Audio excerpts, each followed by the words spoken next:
याबद्दल तातडीनं कारवाई करण्यात आलेली आहे। रेकी 2-4 दिवस 5 दिवस झाली CCTV फुटेज सगळं मिळालेलं आहे। त्याच्यामध्ये 2 गाड्या आलेल्या होत्या, त्याच्यातल्या गाड्या तिथून जवळच नगर जिल्हा असल्यामुळे नगरच्या दिशेने गेल्या, तिथंही सांगून ठेवलेलं आहे। आणि रेकी करत असताना त्याच्यातले काही चेहरे दिसत आहेत, तर तो तपास चाललेला आहे। मी सकाळीच SP-शी बोललो, रात्री पण बोललो। SP म्हणले की आम्ही नगर SP-ना पण अलर्ट केलेलं आहे, इकडच्या पण SP-ना अलर्ट केलेलं आहे, म्हणजे हे तर SP अलर्ट आहेच आणि त्याचा तपास निश्चितपणे ठराविक काळामध्ये होईल आणि आरोपी आपल्या सगळ्यांच्या समोर त्याला आपण जे काही शिक्षा असेल ती शिक्षा करू। आणि ह्याच्यामध्ये ज्या बँका असतात बँकांची पण थोडी जबाबदारी आहे ना। सिक्युरिटी तिथं गनवाला सिक्युरिटी तिथं ठेवणं, बाकीची खबरदारी घेणं, ठीक आहे।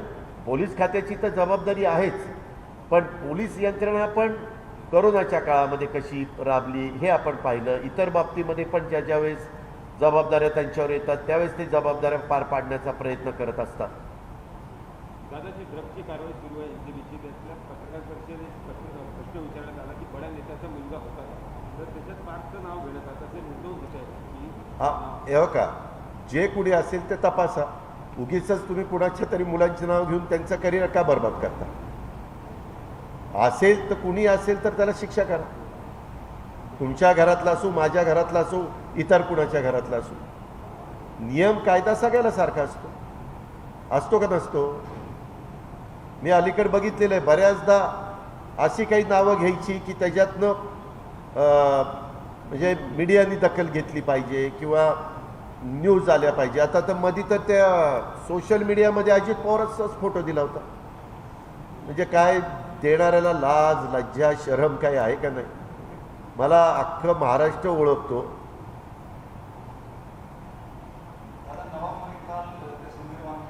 एक मिनिट, त्याच्याबद्दल मला काही विचारू नका। नवाब मलिकचे प्रश्न त्यांना विचारा, समीरचे प्रश्न त्यांना विचारा। ते प्रश्न देण्याच्याकरता मी तुमच्यासमोर आलेलो नाही।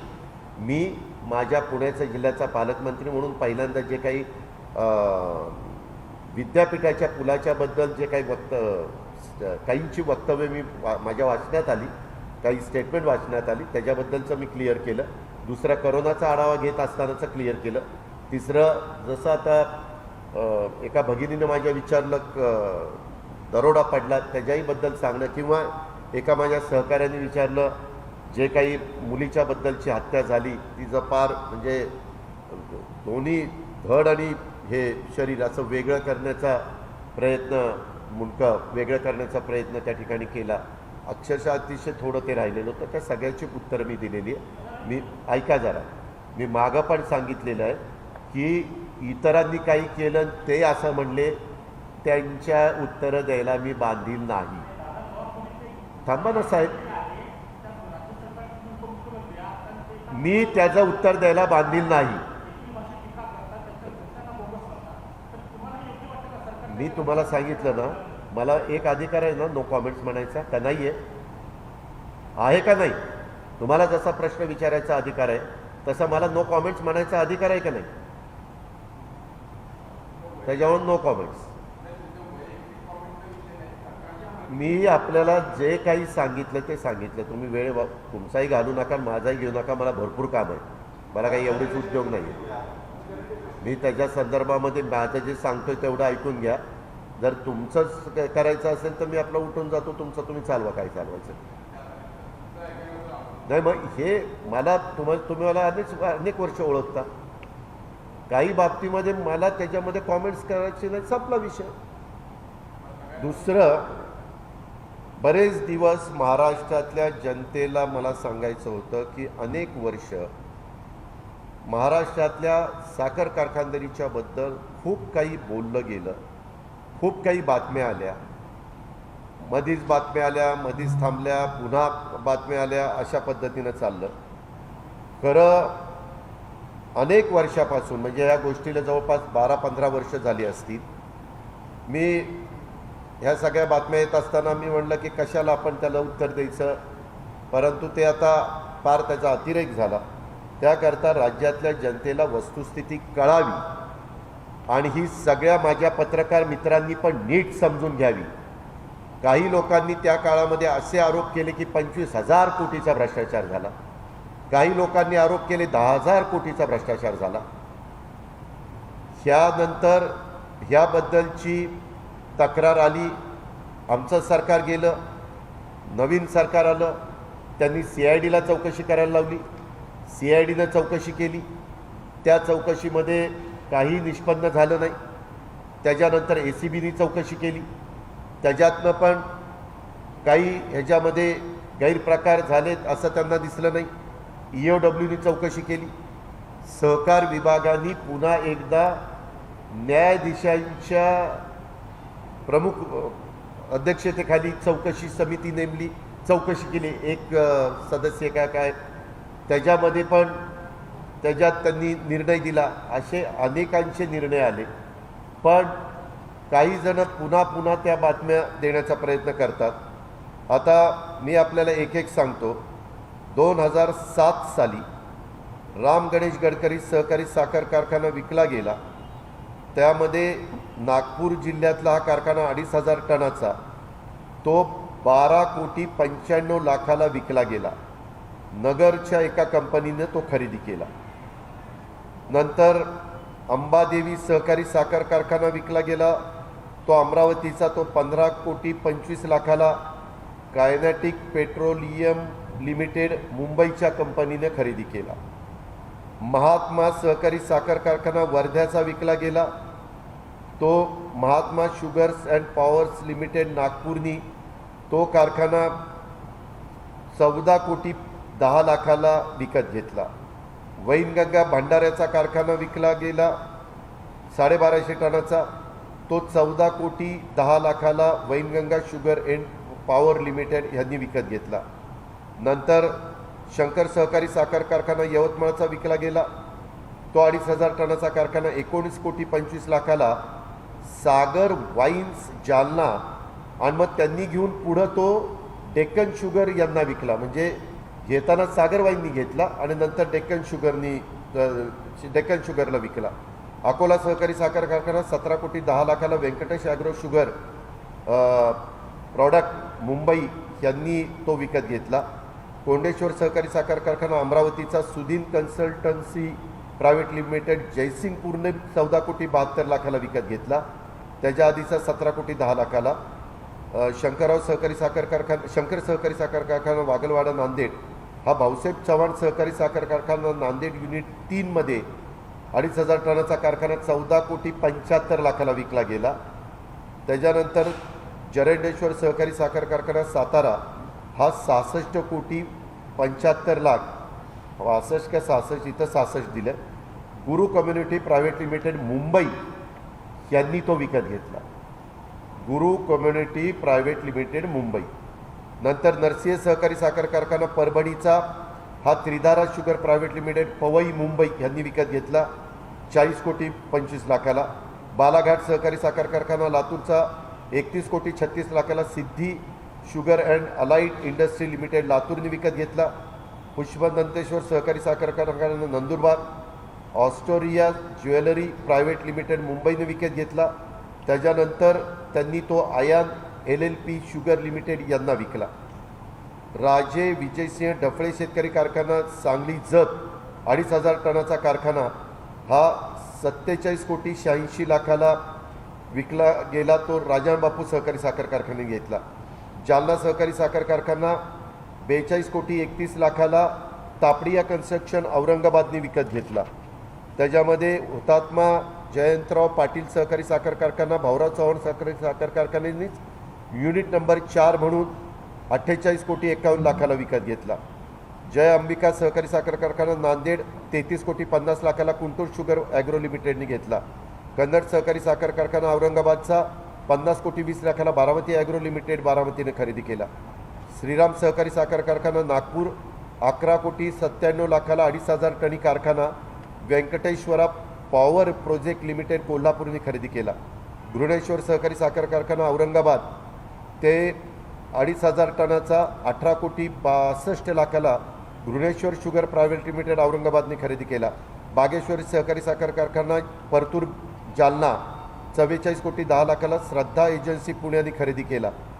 संत मुक्ताबाई सहकारी साखर कारखाना मुक्ताईनगर जळगाव 30 कोटी 85 लाखाला श्रद्धा मुक्ताई एनर्जी पुणे यांनी खरेदी केला. प्रियदर्शिनी सहकारी साखर कारखाना लातूरचा विलास सहकारी साखर कारखाना त्यांनी तो खरेदी केला 69 कोटी 75 लाखाला आणि श्रद्धा गेला 30 कोटी 85 लाखाला 3000 टनी कारखाना. निनाई देवी सहकारी साखर कारखाना दालमिया ह्या इंडस्ट्रीवाल्यांनी 24 कोटी 30 लाखाला खरेदी केला. नगर तालुका सहकारी कारखाना नगरचा Piyush construction and infrastructure private limited औरंगाबादनी खरेदी केला 38 कोटी 25 लाखाला. शिवशक्ती बुलढाणा 18 कोटी 99 लाखाला बीज सेक्युअर लॅब्स पुणे यांनी खरेदी केला. पारनेर सहकारी साखर कारखाना क्रांती शुगरनी खरेदी केला 31 कोटी 75 लाख. ह्याच्याबद्दल पण बरंच आलं होतं, काही जण तिथं गेले, काही त्याच्यामध्ये निघालं नाही, सगळ्या गोष्टी नीटपणे झाल्या. हा तर कारखाना 2015ला विकला गेला, म्हणजे मागच्या सरकारच्या काळात शिवशक्ती बुलढाणा मागच्या सरकारच्या काळात बीज ते कारखाने विकले गेले. आता मागे लोक म्हणायची की हे कारखाने मातीमोल किमतीमध्ये विकले जातात. 18 कोटी 99 लाख 31 कोटी 75 लाख 38 कोटी 24 कोटी असेच कारखाने विकले जातात. आणि मी तुम्हाला नंतर पण दाखवणार आहे.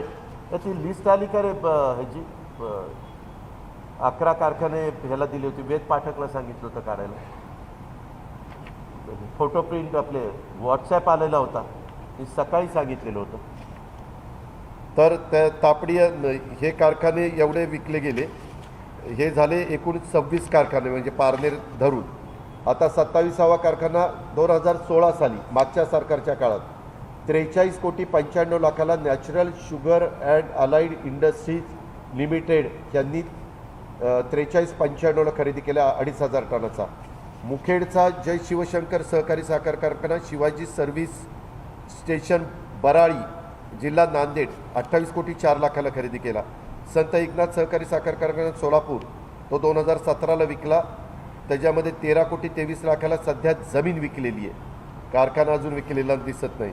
तासगाव सहकारी साखर तासगाव पलूस सहकारी साखर कारखाना SGZ and SGA sugar JV limited 37 कोटी 37 लाखाला त्या ठिकाणी विकला गेला. हे झाले जिल्हा मध्यवर्ती सहकारी बँकेने विकलेले कारखाने एकूण 30.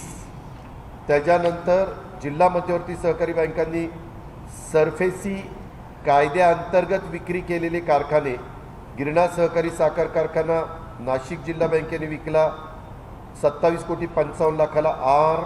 स्ट्रॉंग इन्फ्रास्ट्रक्चर लिमिटेड तालुका मालेगाव. यशवंत सहकारी खानापूरचा विकला गेला. गणपती कृषी औद्योगिक सर्व सेवा सहकारी सोसायटी सांगली 56 कोटी 51 लाख. जगदंबा सहकारी साखर कारखाना जिल्हा नगर जिल्हा बँकेने विकला 28 कोटीला. इंडिकॉन अंबालिका शुगर अहमदनगर. दत्त सहकारी साखर कारखाना आसुर्लेचा विकला गेला 108 कोटी. दालमियानी हा घेतला. तो इंदिरा गांधी सहकारी साखर कारखाना कोल्हापूर, आथणी शुगर लिमिटेड बेळगाव यांनी तो 93 कोटीला घेतला. बेलगंगा सहकारी साखर कारखाना जळगावचा 2500 टनी. अंबाजी ट्रेडिंग कंपनी जळगाव 39 कोटी 22 लाखाला घेतला. हे 6 कारखाने जिल्हा बँकेने विकले. मगाशी मी तुम्हाला सांगितलं ते 30 कारखाने राज्य सहकारी बँकेने विकले गेल्या अनेक वर्षात 6 जिल्हा बँकेनी. त्याच्यानंतर शासन मान्यतेने विक्री केलेले कारखाने ह्याच्यात तर तुम्हाला आश्चर्य वाटेल. 2003 साली शेतकरी सहकारी साखर कारखाना धामणगाव अमरावतीचा, शरद सहकारी साखर कारखाना पैठणनी 3 कोटी 36 लाखाला कारखाना घेतला. शासनाने विक्री केलेला कारखाना 3 कोटी 36 लाख. जिल्हाधिकारी यांनी शासन मान्यतेने विक्री केली. गोदावरी दुधना सहकारी साखर कारखाना परभणीचा 23 कोटी 75 लाखाला रेणुका शुगरनी घेतला. औसायकांनी शासनाची मान्यता घेऊन विक्री केली तो कारखाना. सिंदखेडा सहकारी साखर कारखाना धुळा हा सिटीसन इंडिया प्रायव्हेट लिमिटेड हा कारखाना व्यावसायिकांनी शासनाची मान्यता घेऊन विक्री केला 10,90,00,000. त्याच्यानंतर मराठवाडा सहकारी साखर कारखाना कळमनुरी हिंगोली 1,800 मेट्रिक टनाचा 5,88,00,000 भाऊराव चव्हाण सहकारी साखर कारखान्याने खरेदी केला. 5,88,00,000. जिल्हाधिकारी यांनी व्यावसायिक म्हणून विक्री केली. बाराशिव सहकारी साखर कारखाना हिंगोली 28 कोटीला पूर्णा सहकारी साखर कारखान्याने तो खरेदी केला. संजय सहकारी साखर कारखाना तो 3,52,00,000 2,500 टनाचा कारखाना सागर सहकारी साखर कारखान्याने विकत घेतला. 3,52,00,000. म्हणजे 3 आणि 4 आणि 5 आणि 8 आणि त्यांच्या कुणी चर्चाही करत नाही, कुणी बोलतही नाही. ते हे झाले कारखाने शासनाच्या पूर्व परवानगीने विकलेले 6, म्हणजे मगाचे 6. आता साखर कारखान्यांनी त्यांच्या स्तरावर विक्री केली. काही काही लोकांनी आपल्या स्तरावरच साखर आयुक्ताची परवानगी घेऊनच विक्री केली असतील. पूर्णा सहकारी साखर कारखान्यांनी त्यांचा एक कारखाना 2,500 टनाचा कपिश्वर शुगर अँड केमिकलला 38,03,00,000 विकला. तो आत्ता 2020 विकला. भाऊराव चव्हाण सहकारी साखर कारखान्यांनी 2,500 टनाचा कारखाना 51 कोटीला MVK ॲग्रो फूडला विकला. भाऊराव चव्हाण सहकारी साखर कारखाना हडसणी यांनी युनिट क्रमांक 4, हे मागाचं युनिट क्रमांक 3 होतं, हे युनिट क्रमांक 4 सुभाष शुगर प्रायव्हेट लिमिटेडला 92 कोटीला 2020ला विकलं. अशा पद्धतीनं हे 3 कारखान्यांनी विकत घेऊन पुन्हा विकलेले अशा प्रकारचे आहेत. त्याचबरोबर शासन निर्णयानुसार, शासन मान्यतेनुसार सहयोगी भागीदारी भाडे तत्वावर देण्यात आलेल्या सहकारी साखर कारखान्यांची माहिती. त्याच्यामध्ये श्रीराम सहकारी फलटण कारखाना 2006ला 15 वर्षाच्या करारांनी दिलेला आहे. तो आता मला वाटतं करार तो संपेल. तो त्याचं भाडं वगैरे काय ठरलं ते आत्ता मला माहिती नाही. खंडाळा सहकारी साखर कारखाना 12 वर्षाच्या करारांनी दिला आहे. तो आत्ता मकरंद आबांनी ते पॅनल जिंकलं. शिवशक्ती सहकारी साखर कारखाना उस्मानाबादचा भैरवनाथ शुगर प्रायव्हेट लिमिटेडला 18 वर्षाच्या कराराने दिला आहे. प्रतापगड सहकारी साखर कारखाना किसनवीरला काही 16 वर्षाच्या कराराने दिला. रयत सहकारी साखर कारखाना 18 वर्षाच्या करारांनी कुमदा शुगर लिमिटेड बेळगाव कर्नाटकला दिला. गणेश सहकारी साखर कारखाना डॉक्टर विखे पाटील सहकारी साखर कारखान्यांनी चालवायला घेतला.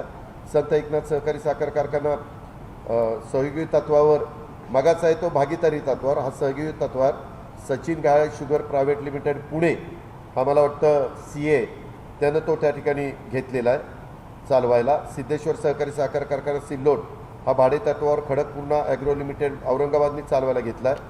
करमेरू काकासाहेब वाघ सहकारी साखर कारखाना भाडे तत्वावर स्वर्गीय अशोकराव बनकर सहकारी साखर कारखान्यांनी अशोकराव बनकर नागरी सहकारी पतसंस्था मर्यादित पिंपळगाव यांनी चालवायला घेतलेला आहे. तो आत्ता 2021 घेतला आहे. मगाचाही 2021 घेतला. आता चोपडा सहकारी साखर कारखाना भाडे तत्वावर बारामती ॲग्रो लिमिटेडनी चालवायला घेतला आहे. आदिवासी सहकारी साखर कारखाना हा आत्ताच भाडे तत्वावर द्वारकाधीश सहकारी साखर कारखान्याने चालवायला घेतला आहे. आणि 14/10/2021ला भाडे तत्वावर तुळजाभवानी सहकारी साखर कारखाना गोकुळ शुगर धोत्री दक्षिण सोलापूर यांनी चालवायला घेतला आहे. असे 12 कारखाने चालवायला दिलेले आहेत. त्याच्याच पुढं महाराष्ट्र राज्य सहकारी बँकेने काही कारखाने चालवायला दिले. ते उदयसिंगराव गायकवाड सहकारी साखर कारखाना तो 22 वर्षाच्या ह्यांनी चालवायला दिला आहे. रयत सहकारी साखर कारखाना तो चालवायला दिला आहे. त्याच्यामध्ये प्रतिवर्षी किती भाडं द्यायचं, काय द्यायचं, कुठं प्रतिवर्षी 1.5 कोटी द्यायचं आहे, कुठं 100 रुपये द्यायचं आहे, 100 लाख द्यायचं म्हणजे 1 कोटी, कुठं 75 रुपये टनाला द्यायचे, कुठं 50 रुपये टनाला द्यायचे. अशा पद्धतीनं उदयसिंगराव गायकवाड सहकारी साखर कारखाना, रयत सहकारी साखर कारखाना, भाऊसाहेब बिराजदार सहकारी साखर कारखाना, बाणगंगा सहकारी साखर कारखाना, वसंतदादा पाटील सहकारी साखर कारखाना, केदारशिव सहकारी साखर कारखाना, जिजामाता सहकारी साखर कारखाना, सांगोला सहकारी साखर कारखाना असे 8 कारखाने अधिकचे चालवायला हे अलीकडच्या काळात दिले. म्हणजे 30 आणि 10 40 50 60 61, 62, 63, 64, 65 कारखाने महाराष्ट्रामध्ये गेल्या काही वर्षामध्ये चालवायला दिलेत, काही विकलेत, काय किमतीनं विकलेत तेही मी तुम्हाला सांगितलेले आहे. आणि हे सगळं करत असताना आत्ताच एक नवीन टेंडर महाराष्ट्र राज्य सहकारी बँकेने काढलेलं आहे.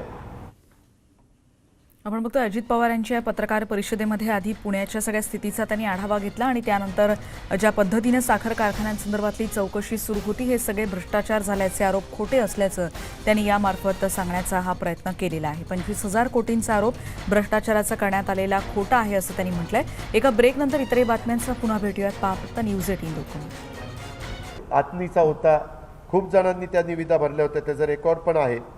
नंतर जरंडेश्वर सहकारी साखर कारखाने, महाराष्ट्र राज्य बँक आणि इतर 44 यांच्याविरुद्ध JMFC न्यायालय कोरेगाव अन्वये फौजदारी तक्रार दाखल करून गुरु कम्युनिटीज प्रायव्हेट लिमिटेड यांना कारखाना विकण्याच्या संदर्भात आक्षेप नोंदवला. त्यामध्ये JMFC कोर्टाने कलम 120B, 201, 409, 418, 420, 427, 465 आणि कलम 471 सह भारतीय दंड संविधानाच्या कलम 34 नुसार आदेश पारित केले. तदनंतर MSC बँकेने अतिरिक्त सत्र न्यायालय सातारा येथे क्रिमिनल रिव्हिजन 108/2011 अन्वये माननीय JMFC न्यायालय कोरेगाव यांच्या आदेशाला स्थगिती देण्याबाबत रिव्हिजन अर्ज दाखल केला. अतिरिक्त सत्र न्यायाधीश सातारा यांनी बँकेचा अर्ज मान्य करून भारतीय दंड संविधान 202 अन्वये या प्रकरणी सखोल चौकशी करण्याचे निर्देश माननीय JMFC न्यायालय कोरेगाव यांना आदेशास स्थगिती दिली. माननीय सत्र न्यायाधीश सातारा यांनी उपरोक्त आदेशांच्या विरुद्ध जरंडेश्वर सहकारी साखर कारखान्याने उच्च न्यायालयात मुंबई येथे क्रिमिनल रिट पिटिशन क्रमांक 3657/2012, 3563/2012 अन्वये दाखल केलेली याचिका माननीय उच्च न्यायालयाने 10/4/2013च्या आदेशाने फेटाळली. म्हणजे तिसऱ्यांदा का चौथ्यांदाही झालं. DRTचं मत त्याच्यामध्ये सिक्युरिटायझेशन कायदा 2002 मध्ये तरतुदीनुसार लिलावानंतर जरंडेश्वर सहकारी साखर कारखाना यांनी रिट पिटिशन 7490/2011 अन्वये या प्रक्रियेला घेतलेला आक्षेप तत्कालीन न्यायमूर्ती यांनी फेटाळून लावला. तदनंतर कारखान्याने सिक्युरिटायझेशन कायदा 2002 अंतर्गत झालेले लिलाव पद्धतीने प्रक्रियेस कर्ज वसुली न्यायाधिकरण, ज्याला DRT आपण म्हणतो, पुणे यांच्याकडे अर्ज क्रमांक SA 164/2011 अन्वये आक्षेप घेतला. सदरचा आक्षेप देखील DRTनं फेटाळला. तदनंतर कारखान्याचे सदस्य श्रीरंग साप्ते यांनी सिक्युरिटायझेशन कायदा 2002 अंतर्गत झालेल्या लिलाव प्रक्रियेस उच्च न्यायालयात याचिका क्रमांक 2843/2015 आणि 11313/2016 अन्वये घेतलेला आक्षेप न्यायमूर्तींनी तोही फेटाळला. तदनंतर कारखान्याचे सदस्य दिनेश बर्गे यांनी उच्च न्यायालयात दाखल केलेली विशेष अनुमती याचिका क्रमांक 8116/2017 सुद्धा फेटाळण्यात आली. त्यानुसार सिक्युरिटायझेशन कायदा 2002 अंतर्गत राबवण्यात आलेल्या प्रक्रियेविरुद्ध दाखल केलेले सर्व अर्ज व याचिका माननीय कर्ज वसुली प्राधिकरण, उच्च न्यायालय आणि सर्वोच्च न्यायालयाने फेटाळलेले आहेत. त्यानुसार अतिरिक्त सत्र न्यायाधीश सातारा यांनी या प्रकरणी अन्वेष तपासणी केलेली आहे. माननीय उच्च न्यायालयाने देखील 10/4/2013 अन्वये आदेश देताना स्पष्ट केले आहे की आयोगाकडून ही प्रक्रिया राबवताना प्रथमदर्शनी कोणतीही चूक केल्याचे दिसून येत नाही. अजित पवारांची एकीकडे ही पत्रकार परिषद सुरू आहे, पण यानंतर आपण थेट जातोय मुंबईतल्या आत्ताच्या अत्यंत महत्त्वाच्या बातमीकडे. मुंबईत एका ठिकाणी भीषण आग लागल्याची माहिती कळते. करी रोडच्या अविघ्न टॉवरला आग लागल्याची माहिती आता आपल्याला कळते. आगीचं स्वरूप नेमकं काय आहे याविषयीचे आपण अपडेट्स घेणार आहोत. पण आत्ताच्या क्षणाची महत्त्वाची बातमी आणि ती म्हणजे मुंबईमध्ये आगीची घटना समोर आलेली आहे. करी रोडच्या अविघ्न टॉवर इथे ही आग लागल्याची माहिती कळते आहे. या आगीचं कारण मात्र अजून कळू शकलेलं नाही किंवा ही आग किती पसरली आहे याची देखील माहिती आतापर्यंत कळू शकलेली नाही. पण मुंबईमध्ये करी रोड भागात अविघ्न टॉवरला आग लागल्याची माहिती सध्या कळते. ही आग कितव्या मजल्यापर्यंत आहे किंवा की पसरते का, ती आटोक्यात येऊ शकली आहे का, किंवा अग्निशमन दलाचे कर्मचारी इथे पोहोचलेत त्या सगळ्याविषयीचे अपडेट आम्ही तुमच्यापर्यंत पोहोचवण्याचा प्रयत्न करणार आहोत. पण आत्ताच्या क्षणाची महत्त्वाची बातमी, मुंबईमध्ये करी रोड भागात असलेल्या अविघ्न टॉवरला आग लागल्याची माहिती सध्या कळते. ही आग किती वाजता लागली किंवा त्याविषयीचे अधिक अपडेट्स आमच्या प्रतिनिधींकडून आपण घेणार आहोत, पण त्या दरम्यान आगीचं कारण मात्र अजूनही स्पष्ट झालेलं नाही अशी माहिती सध्या कळतेय. त्याचबरोबर ही आग किती मोठी आहे किंवा अग्निशमन दलाच्या किती गाड्या तिथे रवाना कराव्या लागल्यात, किती नंबरचा कॉल आहे याविषयीची माहिती मात्र अजून पोहोचू शकलेली नाही. पण आत्ताच्या क्षणाची महत्त्वाची बातमी मुंबईत लागलेल्या आगीची. करिरोड परिसरात असलेल्या अविघ्न टॉवरला ही आग लागल्याची माहिती सध्या समोर येते. ही आग कशामुळे लागली किंवा कितव्या मजल्यावर लागली, ती पसरली का याविषयीचे कोणतेही अपडेट्स मात्र अजून तरी कळू शकलेले नाहीत. पण ही दृश्य सध्या आपण बघतोय आणि ज्याच्यावरून आपल्याला अंदाज येऊ शकतो की ही आग मोठ्या प्रमाणात लागल्याचं यामध्ये स्पष्टपणे दिसतंय. आणि करिरोडमधल्या अविघ्न टॉवरमध्ये ही आग लागल्याचं कळतंय आणि आगीवर नियंत्रण मिळवण्याचे प्रयत्न सध्या सुरू आहेत. या आगीमुळे मोठ्या प्रमाणात नुकसान झालेलं असू शकतं. किती प्रमाणात इथल्या फ्लॅट्सचं नुकसान झालंय किंवा आग कशामुळे लागली या सगळ्याविषयीचे अपडेट आम्ही तुमच्यापर्यंत पोहोचवत राहणार आहोत. पण अगदी हा पहिला व्हिडिओ सध्या आपण बघतोय न्यूज 18 लोकमतच्या पडद्यावर आणि करिरोडमधल्या अविघ्न टॉवरला ही आग लागल्याची माहिती कळतेय.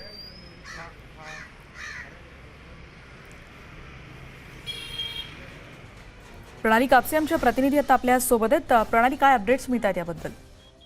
रेणुका, अख्खा एक फ्लोअर जो आहे या अविघ्ना पार्कचा बी विंग असल्याची माहिती मिळते. या बी विंग मधला एक संपूर्ण फ्लोअर हा पूर्ण जळून राख झालेला आहे आणि या एकाच फ्लॅटमधनं एका फ्लोअरमधनं पूर्ण आगीचे आणि धुराचे लोळ मोठ्या प्रमाणावर बाहेर पडतायत. जी माहिती मिळाली आहे त्यानुसार बऱ्यापैकी ही इमारत रिकामी करण्यात आलेली आहे. तरी सुद्धा मी आता जिथे उभे आहे तिथून एका फ्लोअरवर मला काही माणसं उभी असल्याची गॅलरीमध्ये दिसून येत आहेत. आगीचा लोळ जे आहे ते जरी एकाच ठिकाणून बाहेर येत असले तरी धूर जो आहे तो वरच्या बऱ्यापैकी फ्लोअरपर्यंत पोहोचलेला आहे. आणि अजूनही त्या फ्लॅटमधनं, ज्या फ्लॅटला ही आग लागलेली आहे तिथून अजूनही आगीच्या ज्वाळा मोठ्या प्रमाणावर दिसत आहेत. फायर ब्रिगेडच्या गाड्या या ठिकाणी येऊन पोहोचलेल्या आहेत. खालचा रस्ता हा वाहतुकीसाठी बंद करण्यात आलेला आहे. अँब्युलन्सेस सुद्धा या ठिकाणी आलेल्या मला दिसत आहेत. परंतु अतिरिक्त माहिती मिळू शकलेली नाही आहे की हा नेमका फ्लोअर कितवा आहे. हो, आणि आगीचं स्वरूप किती आहे याविषयीचे अपडेट्स आपण तुमच्याकडून घेत राहणार आहोत. आमच्या प्रतिनिधी ज्याप्रमाणे सांगतात आगीवर नियंत्रण मिळवण्याचे प्रयत्न सुरू आहेत आणि बी विंगमध्ये 20व्या मजल्यावर इथे आग लागल्याची माहिती सध्या कळते. पण ह्या कशामुळे लागली याविषयीचे अपडेट्स मात्र अजून कळू शकलेले नाहीत. पण आपण या दृश्यांमध्ये बघतोय की जसं आमच्या प्रतिनिधींनी देखील सांगितलं की अख्खा एक मजल्यावर ही आग लागल्याची माहिती सध्या कळते. त्याचं कारण मात्र अजूनही स्पष्ट होऊ शकलेलं नाही. येणाऱ्या बुलेटिनमध्ये याविषयीचे अपडेट आम्ही तुमच्यापर्यंत पोहोचवत राहणार आहोत. आता इथेच थांबतो. या बुलेटिनमध्ये पहा फक्त न्यूज 18 लोकमत.